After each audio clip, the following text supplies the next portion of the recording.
So hello everyone, it's the Sports Show podcast, and today we've got the mighty Celt, Tyrone McKenna on. How are you, mate? Well, good. Just chilling in the house. About to pack. I'm going to Manchester tomorrow to spar Jack Catterall for his upcoming fight against Josh Taylor. So just Very chilling good. in the house with the kids. Happy days. So before we get to the boxing, talking about the boxing, I'm gonna ask a question. If you guys have a dinner party with three people, who would it be? It'll be Kevin Bridges because he's funny as fuck. Um, who else? Amy Wayne. Who's to bring her back because I love her music and I love her. I think she's a laugh as well. And then a guy called, I don't know if he's known, would know him. He's called Ricky Berwick. I know him. Yeah. Do you? I know, I do know him. He's funny. A lot of people would know him. He's a disabled man, but he does some hilarious TikToks and videos on Instagram and stuff. I love him. I think he's hilarious. He's funny. Makes fun of himself, makes fun of everyone. So what a guy. I love I him. know. So we're just gonna get straight into the boxing then. So your upcoming fight, well, hasn't been announced yet. Hopefully, it'll be coming on soon. But we're just gonna talk first about the fight against Ohara Davies. Yep. So that was for the WBC international title, wasn't it? Yeah, it was my title. I was champion of the thing. Yeah, defending it, were you? Yeah. Yeah. So you went the full 10 rounds. I actually thought you won, to be fair. How did you feel on it? I don't know. Well, at the time, I thought I was winning because of the way his boxing I was told to go out and fight, or not fight, sorry, box and on the back foot, and because he has slow feet and he's not a great boxer, but he's awkward, but and he's heavy handed, so I was told to box and move, and I thought I was winning the rounds. I didn't think I was winning by loads, but I thought I was definitely winning the rounds, and so I thought the game plan was working, so I continued that for the 10 rounds, and unfortunately the judges felt that Ohara Davies done more to me to win the fight. But looking back on it, like, I was the Irish fighter going over to England, and I like judges like to see people come forward and try and engage in the fight more than box and a box back foot, which is stupid because it's a game of boxing. It's a boxing fight, not a slugging fight, a street fight. But they obviously did, and they wanted aggression, and being the Irish fighter over in England, they were always going to favour him with the tape rounds. So if I had ever get a chance to fight Ohara Davies again, it would certainly be a different way to fight him. I'd go in and have a war with him, something that I love to do. That's what I was reason, but I didn't do what I love to do. I love having wars and getting the tear-ups. And that day, I actually listened to my corner, and I boxed, and I was penalised for it, and the judges didn't like it. So I always wonder if I just went in and went to war, would have been better for me, but we'll never know. Yeah. Well, obviously, whenever you fight, you always go to entertain. You're an entertainer. You dance out to the ring.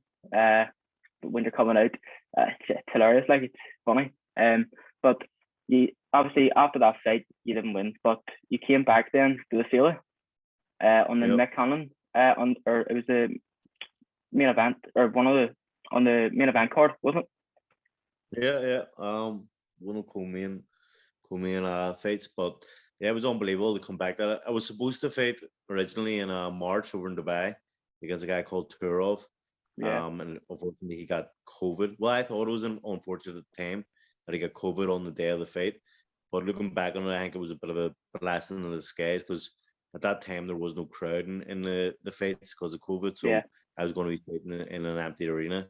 And the way I fight, as you know, I'm an entertainer and I like to have the crowd behind me. So maybe if that fight had went ahead, I wouldn't have boxed to my best ability because I need a crowd behind me. So to come back, for that to fall through, it was good at the time, but now in hindsight, I think it was good news. And to come back in the field with 8,000 fans going mental for me, and I promised them a war and I gave them a war, and it was an unbelievable fight. And I think it was the perfect way to come back after the defeat against Ohara Davies.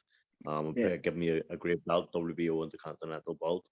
I'm ranked in the top 10 in two governing bodies, so it's probably the best my career's been in. The whole that I've been pro. Yeah. So obviously you can only go forward then. Hopefully a good fight coming up, and obviously you're going to go to war game. But the Belfast crowd is, I mean, like the atmosphere's class. I was at the Ulster Hall fight there. It was Lewis Crocker. He was the main event. And the atmosphere was class. I was in ringside. I think you were just in front of me actually. It was class. Like just, I'm sure for the boxers as well, just hearing it, it'll give them so much more support. Yeah. Boxing Belfast is completely different than anywhere that I've ever boxed. The crowd's always unbelievable, even if it is just the Ulster Hall where there's 1,000 people, or it's the Odyssey, or it's the Falls Park. The crowd's always electric. It's always an unbelievable atmosphere, and it's hard to replicate that. And like sometimes I hate going away elsewhere to like the lakes at Dubai and stuff, because I'd rather just be home where there's an unbelievable crowd. But yeah, I mean, you can never beat the Belfast crowd. They love boxing. It's a boxing city. So yeah, they're very passionate about their sport, and they're unbelievable supporters. Yeah, but I was supposed to go to your fight at the Failure there. Mick, Conlan, you, Sean McComb, James McGivern as well, I think was fighting. And then I got tickets. I was buzzing to go. Like, it was one of my first boxing events to go to. And then my brother got COVID, and I was raging. So I was able to get it on the TV, and it was a cracking fight. It's not the same. It's not the same. I know. Oh, you must have been good at it. I know. I was in my living room, and I had big Ireland flag around me. It was still good, but I'm sure it will be better on the night. Next year, you'll get there next year. It's not long till next week. I know. Can't wait already. Can't wait. Fight in March? No, I don't think I'll be able to go. Obviously, it's in Nottingham, isn't it? It's a really hard spot to get there. I know Kevin Aguirre's fighting as well. I think that'll be a class fight. And then Gary Cully as well. Gary Cully's going to be a good fit. Yeah, I actually would love to go, but I suppose to sit in the house and watch it. But that's it. Are you heading over? No. I'm fighting possibly the week after or the 2 weeks after. So I have to sit in the house and watch it as well. Happy days. So is that all you can really tell about your next fight? There's nothing else you can say? Basically. Well, I can say it's not Progress. I was trying to get a fighter called Regress Progress. But and it looked like it was likely to happen. And I don't know what happened. Like it was looking very close to the 100 being 100% concrete, and then just all of a sudden, I don't know what happened, but the fight fell through. So I've got another fighter that I'm fighting. He's from the UK. It's an exciting fight still. I think a lot of people will be happy to watch this fight, and I think it's going to be a real war as usual. So yeah, should hopefully know within the next 10 days who it is. Well, it should be announced in the next 10 days to know who it is now. Happy days. So obviously, we'll go back to the fight at the Failure. It was an unbelievable fight, as I keep saying. It was a real war. And did you do much research on your opponent? I know he was quite fast, wasn't he? Yeah, well, no, even before, like it was, as I said before, I was given like 3 fighters, and he was the best fighter there because originally my original opponent fell through 6 weeks before, so I got given 3 fighters to choose from of who I wanted the replacement to be, and he was the best fighter that they had available, so I chose him. He had 30 knockouts out of 34 fights, so he was an unbelievable puncher. He was staying with Top Rank for a good way, so he was obviously highly rated over there as going to be one of the rising stars. So he obviously was good. I knew he was good, but I knew it was going to be an exciting fight. I looked at the other 2 fighters and I was like, one of them just ran away and moved loads, and I was like, that's not an exciting fight. I want an exciting fight for Phil.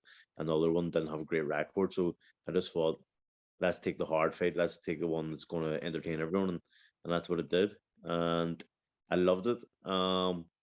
He brought the exact fight that I want. I said before, like people were like, going to try and knock him out. People want to knock out people in the first round, second round stuff.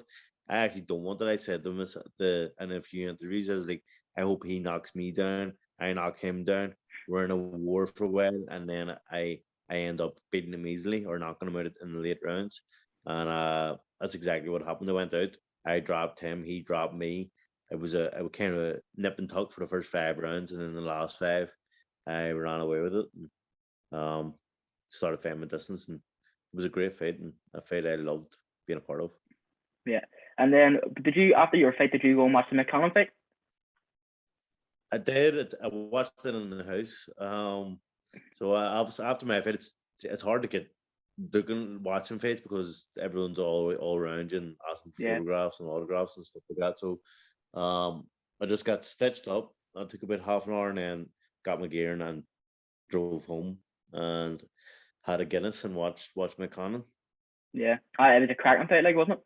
Very good. That was a great fight. It was a great fight. I actually was very impressed with Mick. I thought I was probably the best I've seen Mick in his pro career. At TJ, I thought it was going to be a much tougher fight, but he made it easy and absolutely outboxed and looked world class. Did you see the press conference there with Mick Conlan then, just for his fight in March? Loved it. Funny. That's funny. 2-0 to McKenna. Yeah. It was hilarious. Even Jamie was brilliant talking as well. They just had, I think they had the right tactics to rail up Ben Davison and like attack Ben Davison more than Leigh would, because they just got it right that what way they've done what they wanted to do and got what they wanted out of that press conference. I think they got the camp, their Leigh Wood camp, kind of talking. Did Ben Davison say I wasn't great and stuff like that. I think definitely McKenna and Jamie Conlan came out on top of there. Yeah. So Mick Conlan, he whenever him and Leigh Wood then went face to face and the bit with a perm and all that, I found that hilarious. Like, I think that was very funny. I'm glad they got it on. Usually you don't hear what they say face to face, and you just hear their moves going and actions going. I think the first day in Nottingham, you didn't hear what they said face to face, but the next day in Belfast, they had them mic'd up and you could hear what was said. So it was good to hear what was said face to face, and pretty funny, to be honest. Yeah, the fight's very exciting. Like, so that's all. That's going to be unbelievable, and I think everyone's doubting now is it going to be a 50-50 fight and stuff, but to me, I believe McKenna just levels ahead of in boxing ways. He's the only thing that's a danger is how hard Leigh Wood hits. But the thing is Mick gonna get hit clean because he is an unbelievable boxer. He was world amateur champion, and that's the only one Ireland's ever produced. So he is, just shows you the kettle fish he is. And yeah, I just think it's going to be tough to land a big shot on him. Yeah, well, I'd say there's going to be a big load of Belfast supporters coming over to support him there. Like, yeah, I think there's 4,000 or something. Yeah, but that's all I really wanted to say. Just have a wee quick chat with you, mate. It's been great to have you on. Thanks very much. Right, thank you.